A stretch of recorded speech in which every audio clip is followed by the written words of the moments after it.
Hey there, I just finished putting this coffee table together that was sent over from the brand. So let's take a look at what it comes with, the assembly process, and my initial thoughts. So in the box, along with all of the pieces of the coffee table, you're gonna get the instructions, of course. These were easy to follow. I liked how detailed they were. I didn't have any trouble following the directions.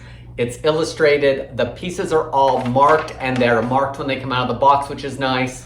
The box itself, I found to be packed really well, and all of the corner pieces had these pieces of plastic over them to protect them from damage during shipping. I really appreciate that because that's typically where I'm gonna find something broken, is along a corner because of those sharp edges. But I feel that these plastic pieces just gave it a little bit of extra padding during the shipping process. There's minimum hardware to this and putting it together. In fact, there's 2 types of screws, and the only tool needed was the Allen wrench that they provided. Putting this together took about 10 or 15 minutes. I started by putting the top 3 pieces together, lining those up and screwing them all down. Then I started working on the legs. You had the long pieces that went on with the screws provided, and then the bottom shelf gets assembled, and then finally the feet.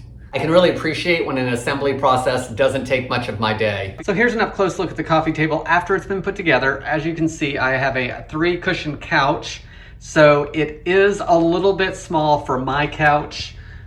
So that may be something to take into consideration. I like that it has the 2 tones on the top. It's got your blacks here, and then it has your brown here and back to the black. And the bottom also has the black shelf, so it contrasts this top one here. You've got your metal legs, and then you have the bottom portion of the leg, which of course has those caps on it, which will help keep the floors from getting scratched up. So there you have it. The table itself, I feel, is sturdy. I think it's gonna be great for a smaller type space in my opinion. The directions were easy to follow and understand. It took minimal time to put together. So guys, I hope this helps you decide on if this is a good product for you.